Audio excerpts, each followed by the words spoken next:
Okay, 5:30 afternoon, everyone. Welcome to the March 13th regular council meeting. As usual, the first item on our agenda is our agenda. Just an update, 11A has been deferred to a future meeting and is not on our agenda tonight. So if we could have a motion to adopt as amended, please. Councillor Federico, thank you. I will make the motion to adopt the agenda as presented, or removing. As amended. As amended, sorry. Yeah. Not as presented. Everyone's clear. Okay, call the question. All those in favor? Carried. Agenda is set. Previous minutes. Councillor Nagel. I will move that we approve the previous minutes. Caught you off guard there. No, you didn't. Oh, excellent. All those in favor of the previous minutes? Carried. Thank you. We do not have any delegations this evening, but we do have a bylaw. Bylaw 05-2023, Greystone Phase 6 Land Use Amendment. Mr. Corman. Good afternoon.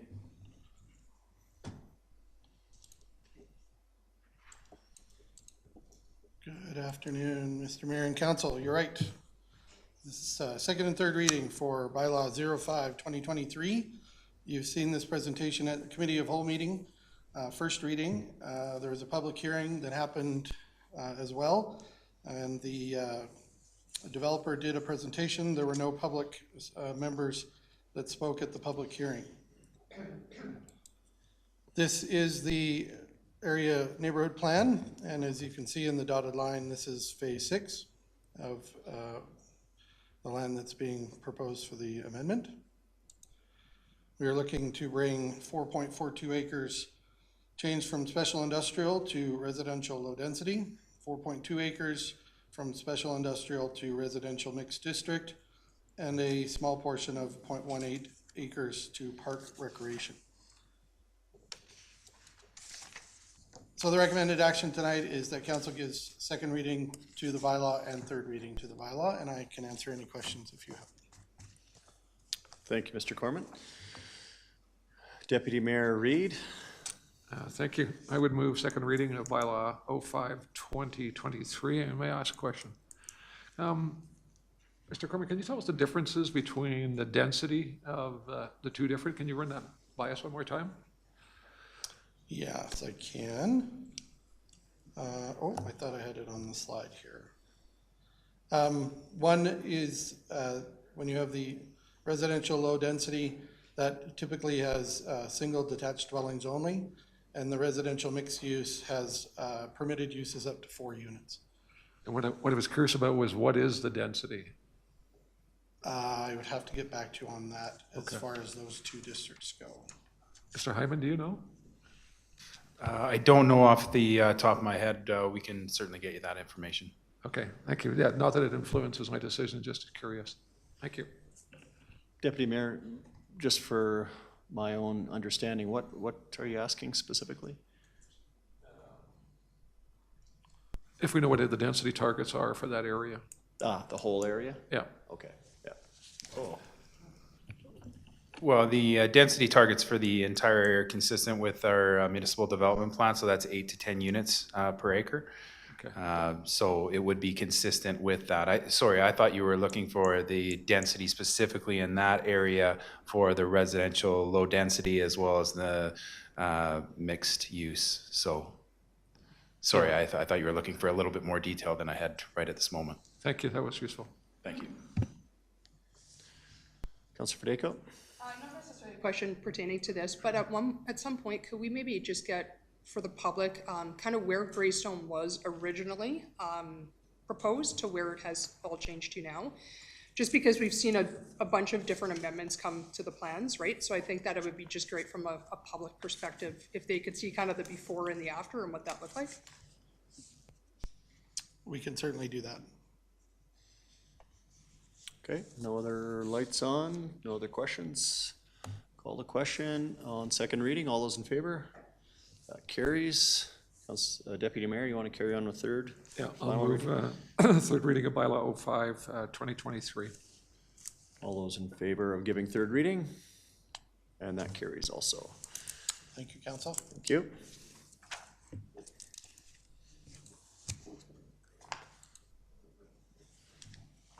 Moving into our business section. 6A is Alberta Community Partnership Grant. Ms. Hubrecht is with us tonight to talk about the Midsized City Mayor's Caucus initiative. Or this afternoon, I guess it still is. Feels like evening. Good evening, Mayor and Council. I am pleased to be here with you tonight to discuss the Alberta Midsized Cities Caucus and the Alberta Community Partnership Grant. The Alberta Midsized Cities Mayor's Caucus represents 24 urban municipalities across Alberta with populations over 15,000. It includes nearly 35 provincial constituencies and over 1 million Albertans. Collectively, these communities are the economic engines of the province, home to growing industries, businesses, and a strong educated workforce. From Grand Prairie, Lloydminster, Lethbridge, and Camrose, the Midsized City Mayor's Caucus represents communities and Albertans across Alberta. Collectively, there is an overarching purpose of strengthening the significance and position of Alberta's mid-sized cities as a relevant and important voice within the province-wide framework. You may recall that in 2019, Cochrane hosted the Midsized Cities Mayor's Caucus event. This directly supported Cochrane's goal of raising our profile across the province, as we not only hosted the Midsized Cities communities, but also then current Premier Rachel Notley and Premier candidates David Cohen, Stephen Mandel, and Jason Kenney in advance of the provincial election. Next week, Cochrane will once again be hosting the Midsized Cities Convention in our facilities. Mayor Janung has been a strong advocate for the Midsized Cities and has chaired this committee for the last 4 years. The success of the caucus can be seen through the addition of 2 new community members who joined in 2021. The towns of Sylvan Lake and Canmore both approached our caucus with a request to join once they reached the 15,000 population limit. In 2022 alone, the Midsized Cities has issued 3 media releases, hosted 3 press conferences, participated in 13 virtual meetings, 5 in-person meetings, and successfully participated in a number of meetings at the provincial, federal, and intergovernmental level, including most recently a meeting with 10 chiefs of staff for across the province. In July, the Midsized Cities hosted the UCP Premier candidates for a Midsized City specific forum. And as the caucus has continued to evolve and grow its profile, there has been a collective focus on setting priorities and goals to continue this important work. In the spring of 2022, the group met in person in Grand Prairie and completed a strategic planning session that focused the work of the caucus. Collectively, the group agreed to recognize the unique needs and interests of the membership and develop strategies to respond and advocate for such, provide a forum for information and best practice sharing, advocate for the needs and interests of the mid-sized cities through ongoing communication with other levels of government, Alberta munis, and other groups and organizations, and support the enhancement of members through networking and information sharing. To aid in advancing this work, the mid-sized cities engaged MMP, who is donating their time, to develop the Unlocking the Full Potential proposal, which has been designed to address the unique circumstances of Alberta mid-sized cities. Oh, sorry, I went too far. It is made up of 4 interconnected phases. I'm just going to go back. It is made up of 4 interconnected phases that will result in a roadmap for long-term prosperity, as well as specific deliverables that will provide additional tools and data to ensure mid-sized cities are well positioned for the future. These 4 phases include fiscal sustainability, economic impact, mapping the road ahead, and developing a common dashboard. If supported by Cochrane Council and the MC Caucus, the outcome of this work will provide each participating municipality with additional data and tools to ensure financial sustainability, understand the socioeconomic impact of mid-sized cities, understand the leading policy and legislative practices to ensure growth, and develop a common dashboard of key metrics that can be used to measure, monitor, and benchmark the health of Alberta mid-sized cities.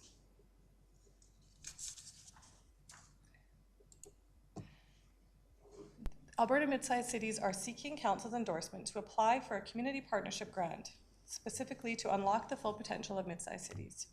The grant, which is funded by Alberta Municipal Affairs, has no stated maximum funding or specific deadline. The application will cover the direct cost of the project. However, each municipality is expected to contribute to the required data and participate in any required meetings, interviews, workshops, and sessions, estimated at approximately 30 hours per municipality.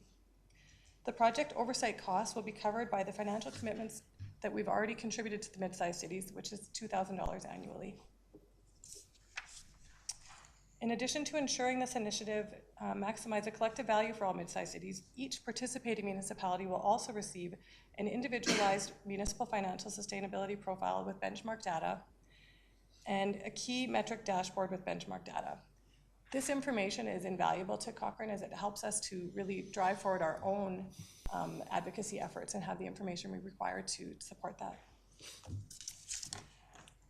So we are looking for council's, the recommended option for tonight is looking for council's endorsement to endorse the Alberta Community Partnership Grant application to fund the 4 phases of the Unlocking the Full Potential of Alberta Mid-Sized Cities initiative.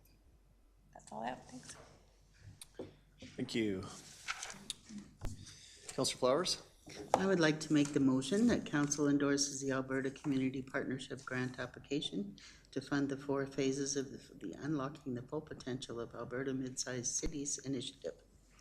And I'd just like to say thank you for all the work that you've done on this.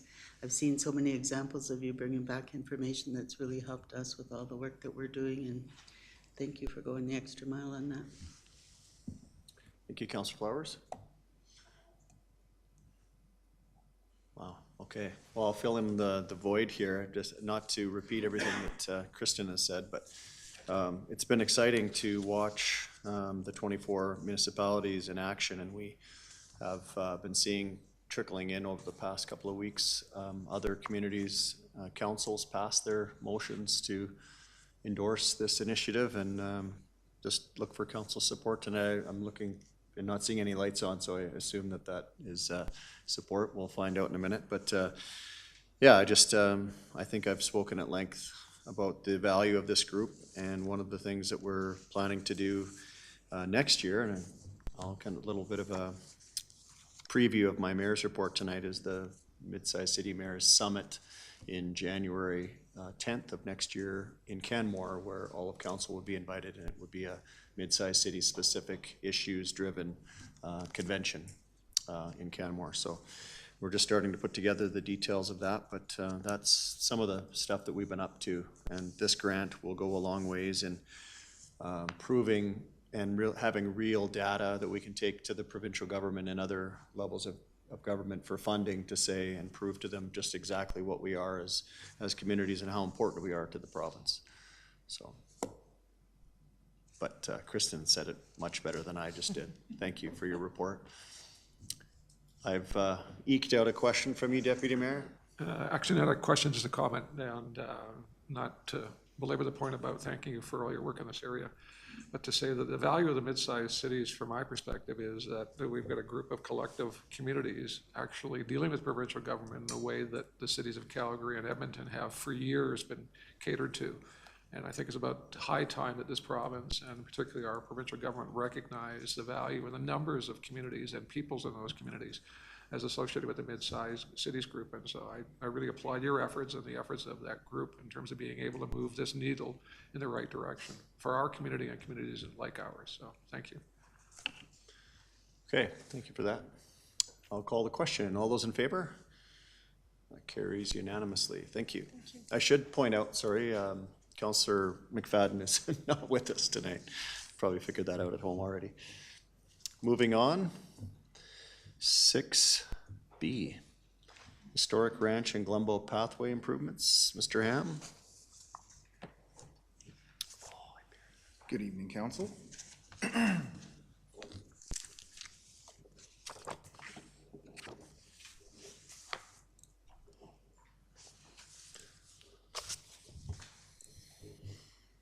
As discussed in the February 21st Committee of the Whole meeting, there was a misdesignation of reserve funds to the Historic Ranche and Glenbow Pathway paving project.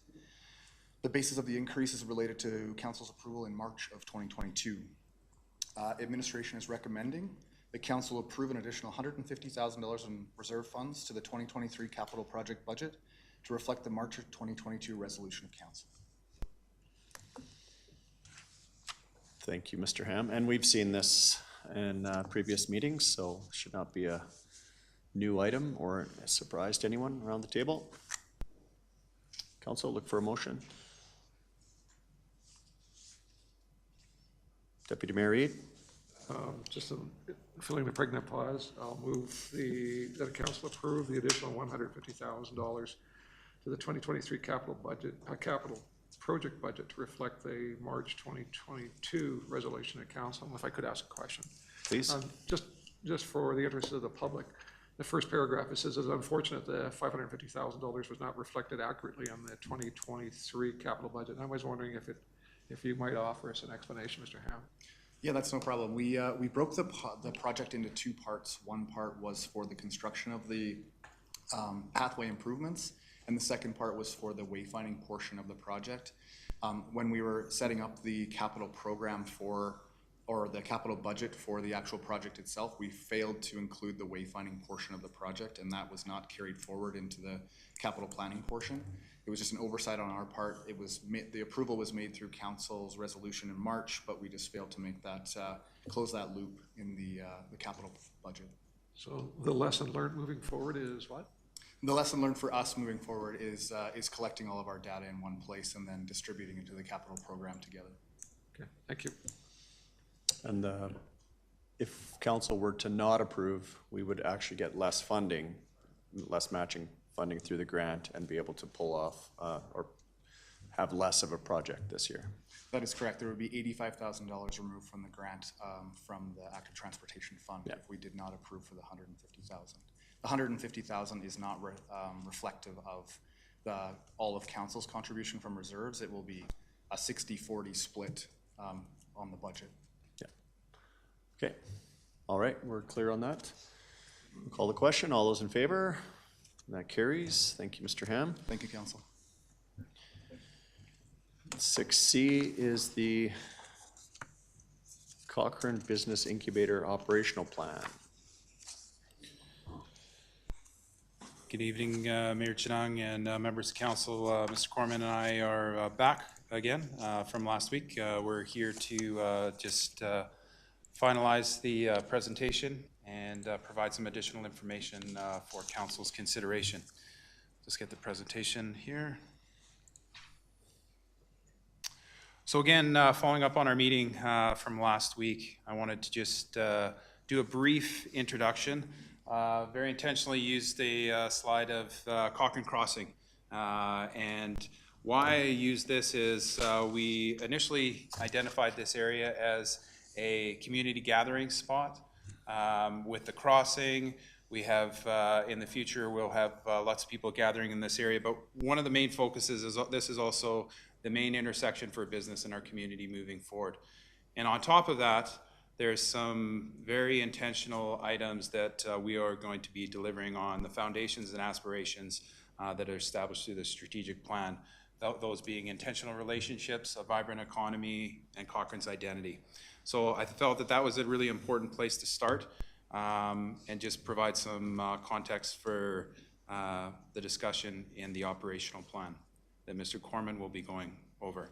I also wanted to share, I talked a lot about collaboration, connection, and collisions. Unfortunately, the slide isn't showing up on this format as well, but certainly collaboration, the elements of support, trust, assistance, sharing of information, the exchange of information, inspiring people, that's a key component of this space that we're going to have. And then I apologize, this other one about connections was much more impressive when the entire area can be seen. But it really talks about connections, and it's how connections with all the different aspects of this space are going to be so critical. Unfortunately, in this presentation view, it just didn't. I'll send it to you afterwards.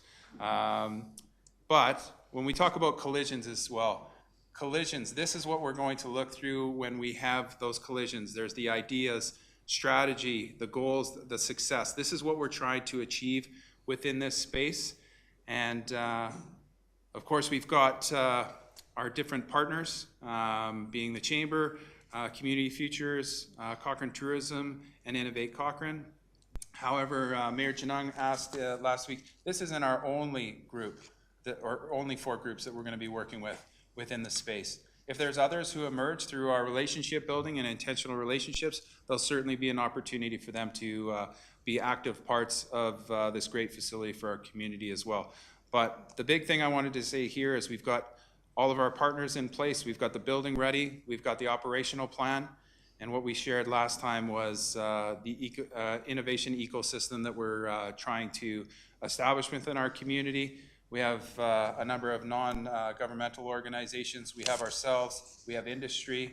We're going to look at investment funding in the future. I think that will emerge through these relationships, and we're going to have opportunities to partner with different universities and colleges as well. And then there's some of the things that we talked about at strategic planning, which link to this as well. So that concludes my portion of the presentation. I really want to turn this over to Mr. Corman to discuss the operational plan, and thank you for your time.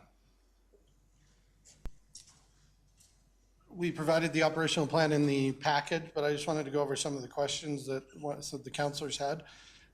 Councillor Nago talked about the mentorship program. We actually reached out to our partners, and we found that we have multiple people who are looking to be mentors in the community, some from Cochrane Tourism, some from Innovate Cochrane. So we can probably start that program sooner rather than later, given all the enthusiasm that we've seen in the community. As well, Councillor Flowers talked about a membership agreement that wasn't too onerous. We've added questions in the operational plan that we'll add to the application form, and I'm working with Legislative Services to make a membership agreement that's simple and easy and protects everyone, rightly so. As far as timeline goes, Councillor McFadden had some timeline issues. What I've done is I've put the timeline into a agile sprint software development project management tool that I use.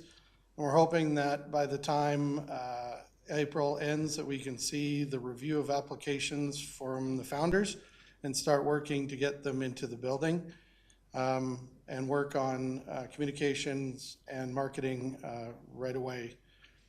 We will adjust these sprints as we see necessary, but this is how I like to do project management. It's an iterative approach, and we'll always continually improve the incubator.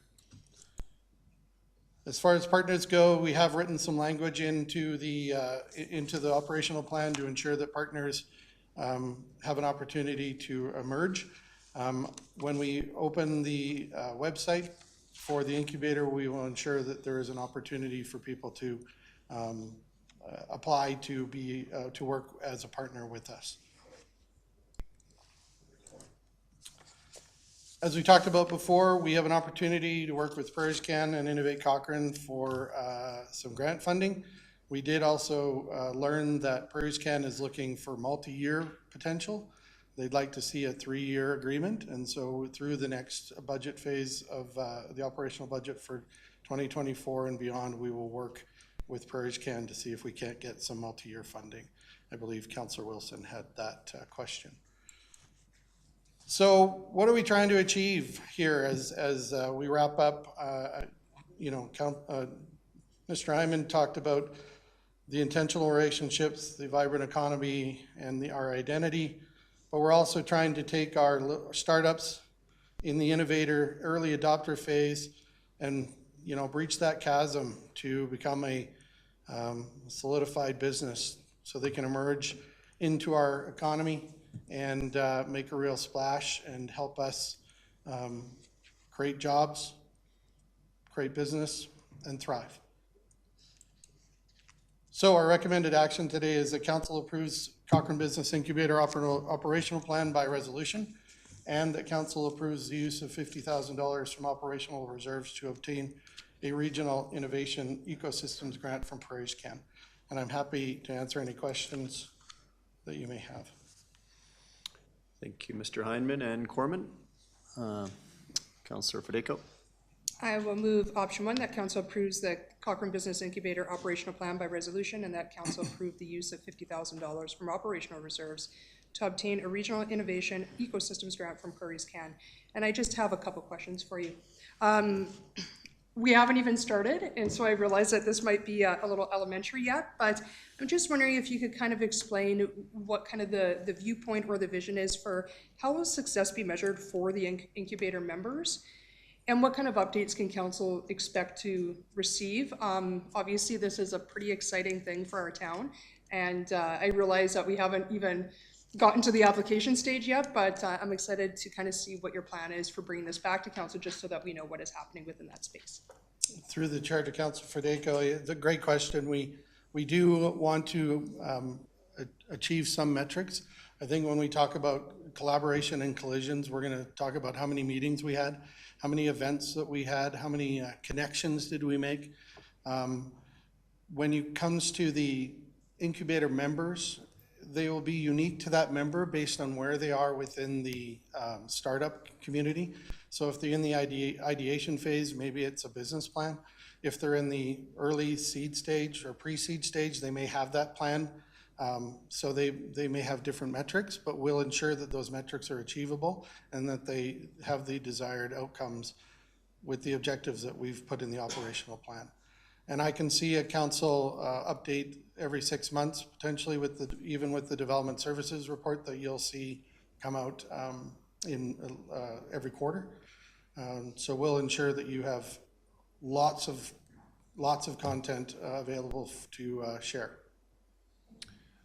The only item I would add to Mr. Corman's summary as well is I think success will ultimately be determined on the graduates of this program, and seeing active businesses graduating from our program and operating within our community. And then one of the other things that Mr. Corman has talked about having is that wall of graduates and distinguished alumni to just reinforce those relationships and those connections throughout our community.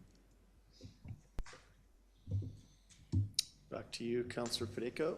One more question. I guess, you know, as you kind of get the applications in and people are getting settled into the incubator space, it'd be great to be able to see just names or who's coming in or what they're actually their business is that they're doing. I think that would be great for council just in our own update. Absolutely. And the community. Deputy Mayor. Yeah, just a couple things, and I appreciate Councillor Federico's questions.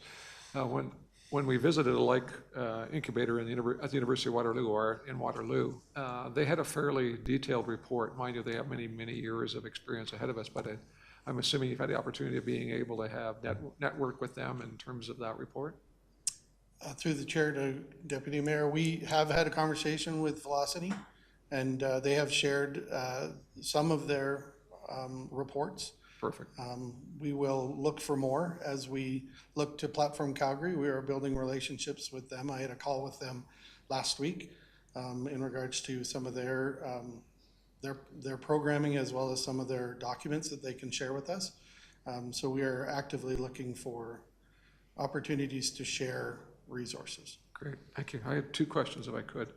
The first was, if memory serves me correctly, wasn't there supposed to be, in the original plan for the incubator, wasn't there supposed to be a full-time senior IT director who kind of ran the center? There was conversation long ago about an executive director to run the programming of the incubator. That is where the reserve capital request is coming from, where we can contract that out for the remainder of the year. Not necessarily an IT-based person, but certainly someone who has the business wherewithal to run a program like the incubator will be. Fair enough. And if I could, why not a full-time position now as opposed to a contract? Simply because you don't have the funds to do it, or? I'm happy to answer that question. So, Councillor Reid, initially, as Mr. Corman said, there was an executive director. This is going back to 2018, 2019, when this was first envisioned. As you are well aware, it's gone through a number of different iterations. As we prepared the budget last year and we're getting this building opening, it was to get through the first year and certainly do that evaluation, understanding that perhaps in the longer term we would need additional resources, but we didn't plan to have a full-time resource this year. Okay. Yeah, I'm just curious because I think you might have a greater opportunity of finding a full-time employee than you would a contracted one, but I'll leave that aside. The other question I had has to do with the use of the facility. And I thought from our previous discussion, there was a need to put on record that there should be an annual review as this, not just the incubation center, but the station as a whole and its usage kind of evolves. Is that, I think we talked about that. I just wanted some assurances that that would be the case. Again, you know, like the incubator, we're in a beginning this journey. Like the station, we're beginning a journey of its usage. And so it'd be really nice for council, I think, to have at some point, in addition to the incubator kind of update, and then a review or an update in terms of the use of the station as a facility as a whole. We absolutely will be doing that. We are collecting data from the information center side. I can tell you we're up about 200% from last year's visitors in the old area. And we will do a comprehensive look at the station and provide you a status of every facet of that building. As I said at the previous meeting, I think there is a pent-up demand for the use of this facility with a number of different groups. And so there'll be competing interests for a very small, limited resource. So it'll be interesting to see just how that all works out. Thank you. Councillor Reid, if I can, just to add to that, Councillor Wilson had the question last week also about the use of the Cochrane Information Center for different events on the plaza. That's absolutely what we envision over the longer term here. And you know, Mr. Corman, since Councillor Wilson's question, has looked into this and will certainly make adjustments to, if groups are interested, to provide different opportunities. But again, this is an evolution, as I shared last week, and we want to crawl before we walk and then ultimately run with this. And we're really excited. And that's why I started with the entire site, because I felt it was important. It's not just the station, it's Cochrane Crossing. Yes, we're talking about the incubator, but this is a much larger program, and it really is the intersection of many of your aspirations for our community. Thank you. Great. Okay, call the question. All those in favor? That carries. Thank you. Thank you, council. No finance, no notice of motions. Insert one mayor's report here. Yeah, fairly busy couple weeks. It was good to see everybody at strategic planning Wednesday, Thursday, Friday, and again on Monday. It's getting to know you guys in a good way. That's good. Just highlights, it doesn't seem like that long ago, or maybe it does, but the provincial budget was passed. I had the opportunity to, an invite from Mayor Brown to go to the Airdrie Chamber event where they hosted Minister Taves, Minister of Finance, and get a breakdown from him about what the province is doing with their budget for this year with our money. And just of note, I won't go through all of the details of that, but it was interesting that Minister Taves, in his delivery of a speech to the legislature in Edmonton, referenced Cochrane and Garmin in his budget speech. And then on the next day, I was on a call, like a virtual town hall with Minister Schultz, where she was going through the budget as it dealt with municipalities, and she went on for a good 2 solid minutes about Cochrane in her address to all of the municipalities that were on the call about our success around the CRL and Garmin announcement, et cetera. So I'd like to see more funding from the province in form of LGFF or MSI. We can't complain that we're getting $106 million in infrastructure upgrades to the 1A22. So trying to be very careful with my criticism of the province while they are stroking a check for over $100 million for the Cochrane area. So that's good, great to see. But the takeaway for me was the advocacy work that we're doing is paying off, where ministers are, you know, referencing Cochrane at least twice in serious ways across the province. So good work, everyone.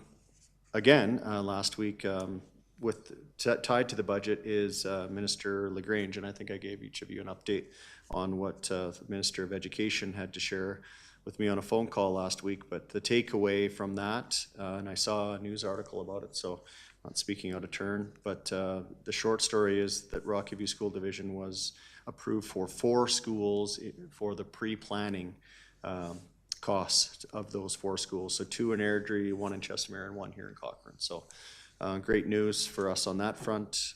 She shared that if that pre-planning work were to take place in the next year, that Cochrane could see a school as early as 2024 under construction. So good news there.